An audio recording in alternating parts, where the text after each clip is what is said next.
jobs at this time of year, obviously, number one, get your compost on all your beds and get them fed. And I've done that. So now I need to get these guys going again.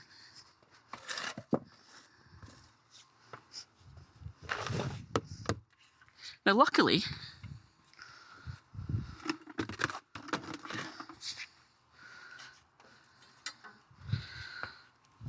Kate's new wood turning hobby has meant I've had loads of fabulous wood shavings that have been going in here, and it's made a huge difference to my compost. It's been crumbly and dry and just fabulous. So yeah, I'm hoping that keeps up.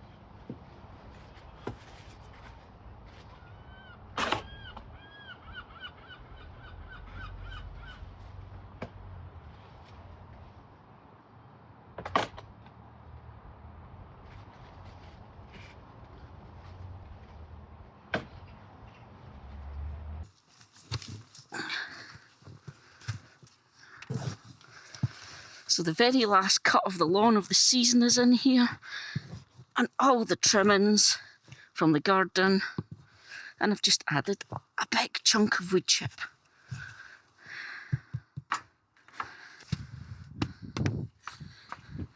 Tomatoes were the next thing, because it's, hate to say it, but it's the end of the summer season.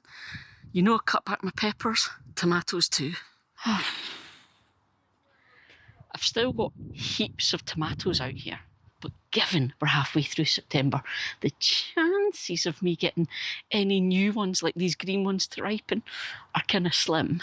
But I'm going to take off all the right ones, get them used up, because if I just leave them out here, birds will get them, they'll get split, they'll go to waste basically.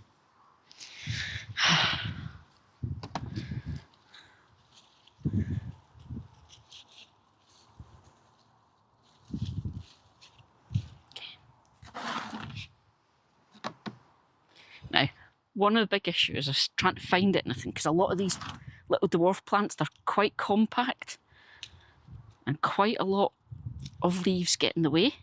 But also, don't know what it's like with you guys, but we've consistently seen the cold hit us now for about 2 weeks or more, especially at night. It's been 8-9 degrees at night quite often, most of that 2-week period. It's getting into autumn now. Much easier to see things now.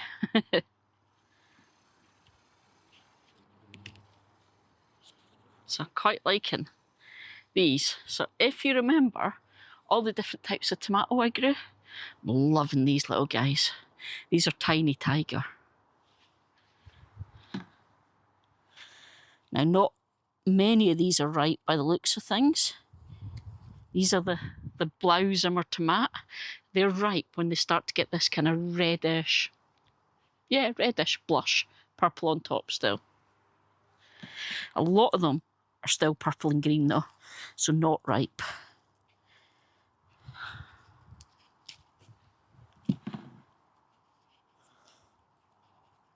And what I'm going to do is any that are even nearly ripe, I'm going to take off. They'll ripen indoors. And that way, I'm not risking the birds. Oops.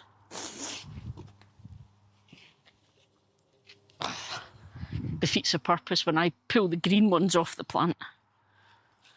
That's the rain on. I'm afraid you guys are stuck out here in the rain with me.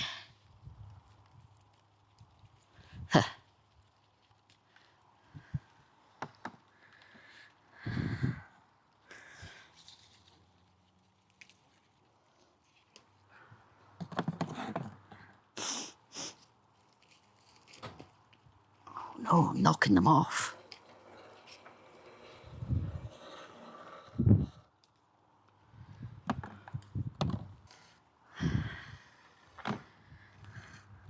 It's not bad from this one over here now. Now, this is not looking too good. Looks like it's got a bit of blight. So, get the tomatoes while I can.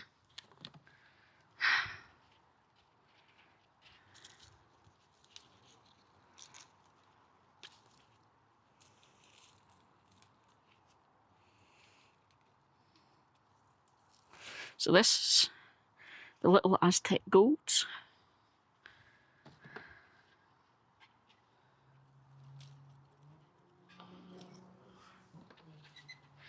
And, of course, Anmori dewdrop.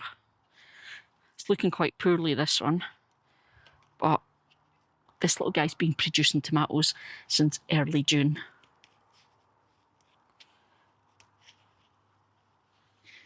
You get a ridiculous amount of little tiny cherries. But as you can see, towards the end of the year, the tomatoes just get much smaller. Some of them aren't really worth picking. Leave them for the birds. Okay. I'm going to take that one in and ripen it indoors. Okay, tomatoes.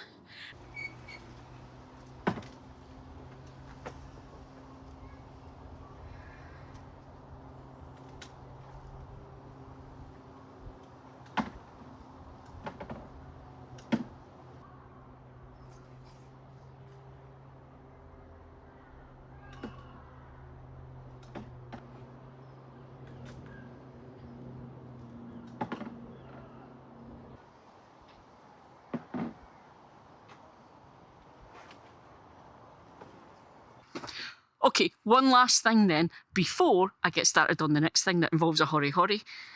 Don't do that, you let people copy you. Last week I said that there was one thing left to do to fix all the damage from Storm Flores, and I forgot to tell you about it, and I got called out on it. And I also got a question, so I'm going to put them together to show you a thing. And I'm going to hand Kate her drill back because it's quite heavy. I'm standing holding it, waving it about. Fence. Okay, here's one. The guys that have been here a few years now know the hilarity of this fence. There's been videos of me in the greenhouse during storms, and this fence has been like that. It gets hammered. Unfortunately, it just came to the end of its life. The posts all along, kind of this bit of it, were all gone, all snapped and rotted and stuff. So we finally gave in and got it replaced. So we got that done this week. No, before you ask, it's not getting painted red. Because here's the thing. When we moved in here, everything was this cedar red. At the time these houses were built, that was the kind of fashionable colour. Everything was painted that colour. So every time we replaced a thing, we just repainted it so that it matched. But you guys haven't even noticed. We'd started changing that. So we started painting things brown. But the brown was too similar to the red, so now we've just decided we're just going to leave it. So the shed is staying that colour, this fence is staying that colour. Eventually, these two fences will get replaced and they'll be left this colour too. Haha. Right, and the question was the trees. So there are three trees. 3 apple trees here. This one, and this one. But on video, it's hard to see these days because there are 2 shrubs, which is this. It's called the Chianthus. I think it's Chianthus lemon and lime. It's actually behind the apple trees. So these stems here, you can see these thick trunks, don't belong to these shrubs. These are just shrubs. They're there because they're going to grow and cover the fence, basically. That's it. Right, okay. That's not what the video is about, so let's get back to it. Here. Autumn and spring, okay, that's when you divide perennials. And you guys have seen me divide herbs at that time of year, and I'm doing it again now. Not just because it's the time to do it, but now the tomatoes are away from the green stalks, I'm actually going to move my herbs to the green stalks. So I'm not going to have this as a herb planter anymore. Now, number one for that is because I can, and it's fab, and there's some gaps that I can fill and it'll be dead good. But I have a horrible confession to make. When we first started gardening here, we had a herb planter where HMS Dahlia is now, and we used so many herbs. It was right there at the kitchen door. Since I moved the herb bed to this bit of the garden, which is literally 8 metres from the door, we've kind of stopped using the herbs. We've used no tarragon this year, I don't think, or maybe a handful. No oregano, no rosemary, no thyme. We just haven't bothered. So I'm moving them into the green stalks because they'll be nearer the kitchen door, in the hope that we'll start using them again, because we're quite clearly lazy sods. So that's what we're doing. You're laughing, you know it's true. It's too far to go to get a herb. It's the good thing about doing the herb beds, it smells amazing.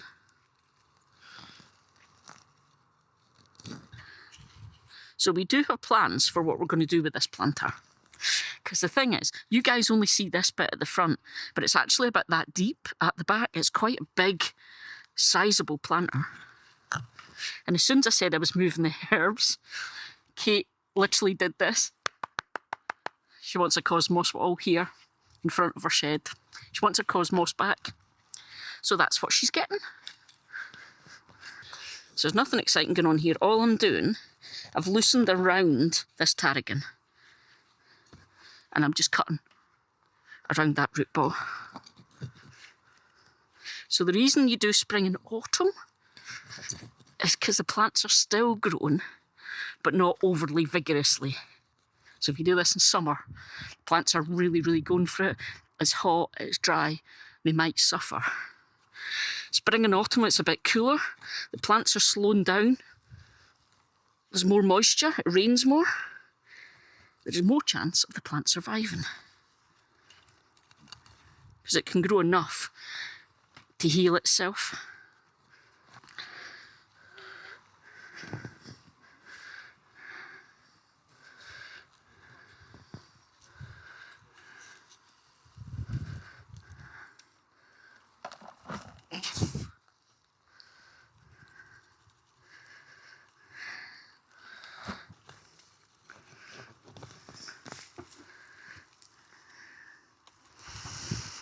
Tarragon and 2 thyme plants. I've got normal chives and garlic chives here. They're getting moved especially. These guys have just done so well here. They're massive. I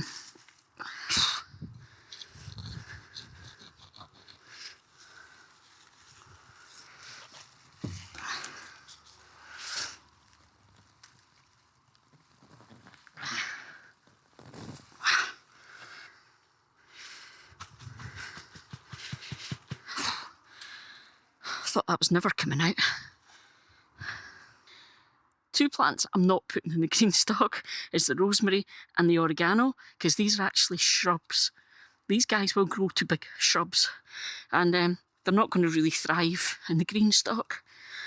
So they maybe just be in a wee pot somewhere, or maybe Kate will let them live in with her cosmos.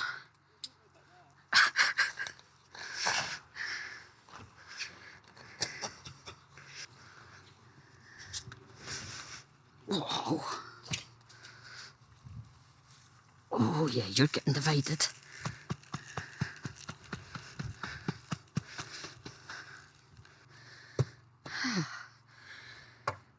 I might need a bigger bucket.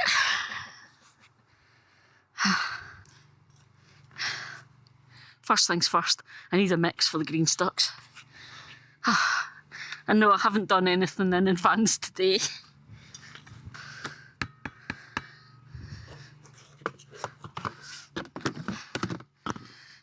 Okay, I'm actually trying new compost. I'm doing a bit of a test on some stuff, so I won't tell you about it just yet, but that's coming. I've just opened the first bag of it, and it's quite different from what I normally get, let me tell you that. Right, okay. Let's go. Now, everyone's got their own way of doing this. I like to take it apart when I work on it. I just find that easier. Other folk don't, they just plant into the pockets. You do you. I need another bucket. Okay, so all my little tomatoes. I have to say, I was so chuffed. The dwarf and micro tomato experiment this year was an absolute romping success. There were 2 plants I wasn't happy with. Everything else, I'm chuffed. So many tomatoes. Tasty tomatoes. I got the variety and size and colour and everything I wanted. Really, really pleased. Right. Now, I'm having to be clever because herbs. Quite a lot of herbs don't like an overly rich, nutritious soil. And it's going in the green stock, so I'm having to think about that. I'm having to go, don't go too rich. Make sure it's really, really free draining for the green stock, you know, all of that kind of thing. But I'm also not going to move this little guy. He's happy there. So I'm going to leave him and I'm just going to try and work with it, because this is real life gardening. This is my garden. It's not a TV studio. This isn't a TV show. I do 90% of the stuff I do is not the recommended way. It's just how I do it. So that's my way of saying, copy me at your peril. Okay, so don't need to divide this little guy, but there's tarragon mixed in with the roots, so I'm going to make sure I take all of that out.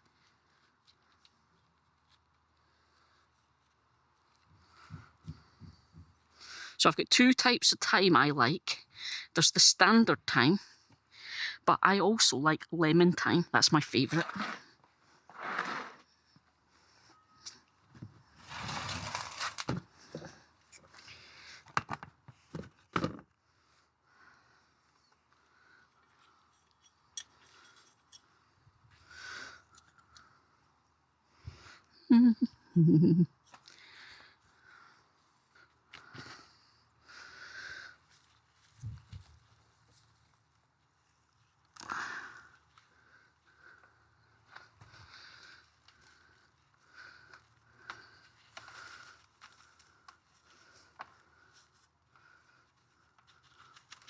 Okay, so I do love this because it gives you a chance to tidy up as you're moving it. You can like pull all the dead bits, straggly bits, because you guys know I quite like tidy.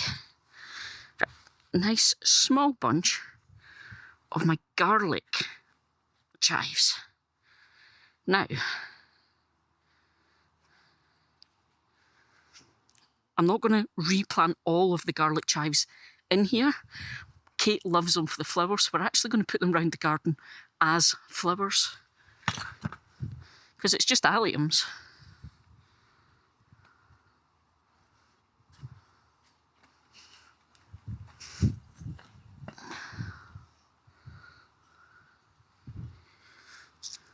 Oh, forgot label for my thyme.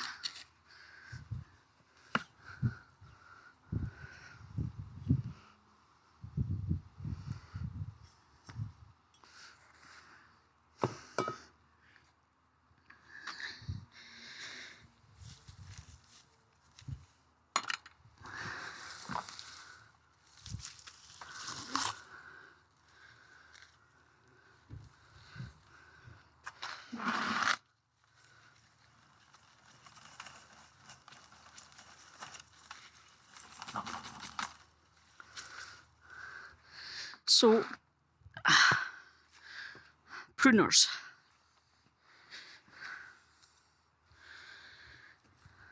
It's quite big. I'm going to give it quite a severe prune, which is good at this time of year anyway. You can see I've done it with this one, because it encourages all the new growth in spring. And it's this lovely green, soft new growth you want, because that's what you cook with.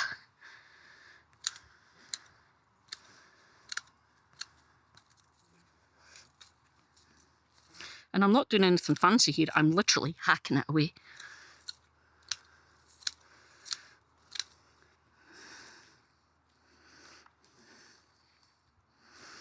Okay, so that's the top reduced.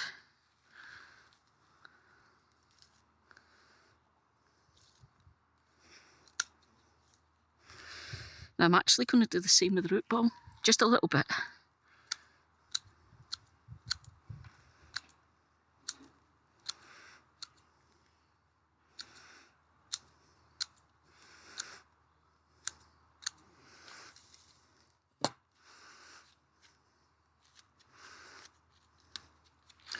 And then we'll watch for that regrowing in spring.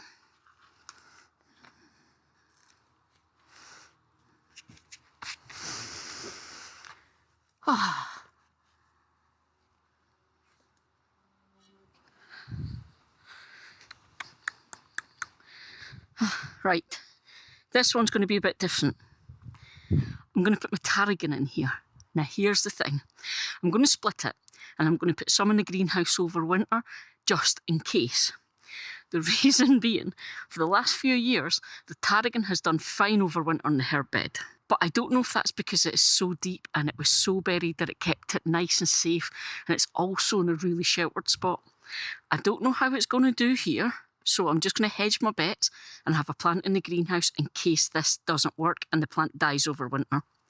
I think it's going to be okay, but I'm just not taking the risk. But also what I'm going to do is tarragon does an awful lot under the ground. Now you saw the size of the root ball when I took it out.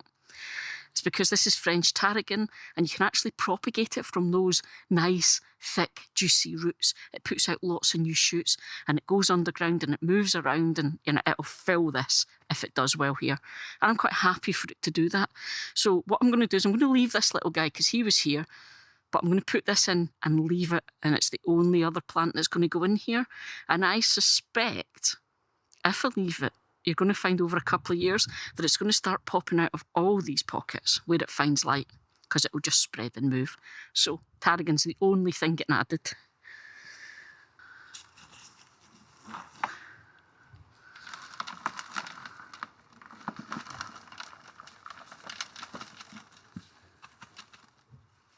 So here we go.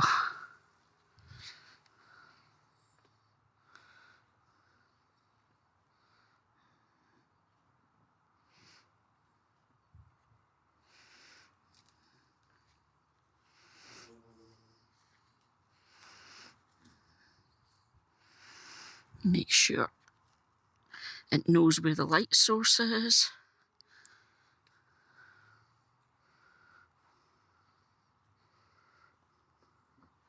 And make sure all those roots are nice and covered so it's protected in winter.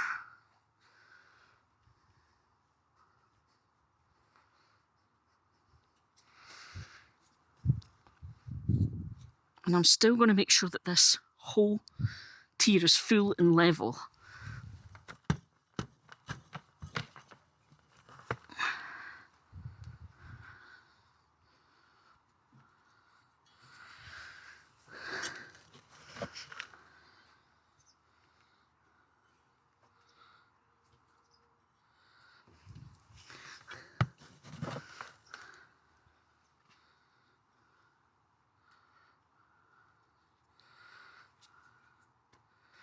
I'm going to leave it to do its thing. Okay, now I have to put this stuff back together.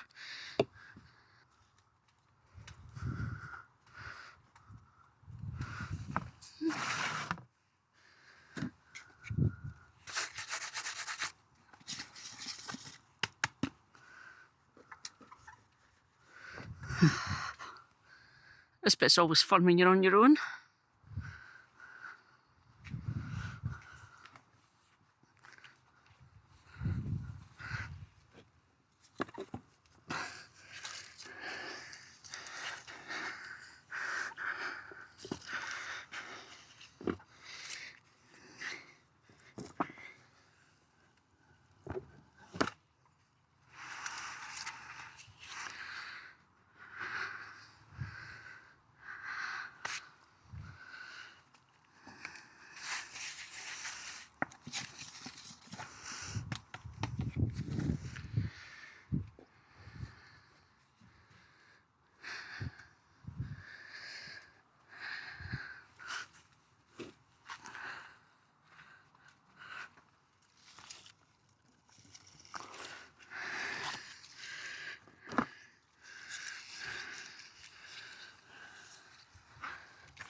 It's one planter done. Give it a good water and then I'll get the next one done.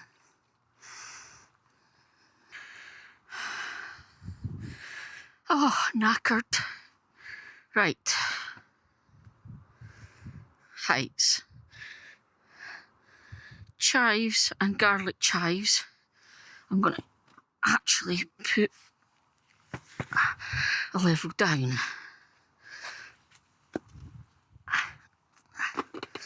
Ah, now.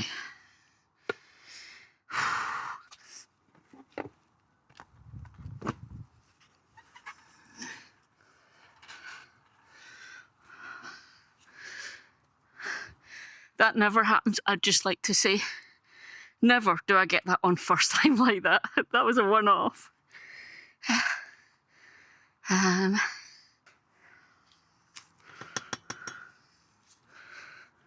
okay. I've lost track now. What was I saying?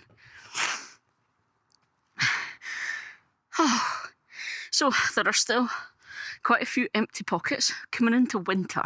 So there's a lot of things I can't grow over winter. But I've got various herbs and things now moved. So I've got some garlic chives there. I've got some thyme. I've got normal chives. I've got parsley. I've got my strawberries. Garlic chives. I've got some more chives on this side. I've got some more lemon thyme. I've got lemon verbena and lemon bergamot. And up here, this is a purple basil. This is a Thai basil. We've left it just because the flowers were gorgeous. It'll die over winter, but hey ho. So there we go. So, right, what's next?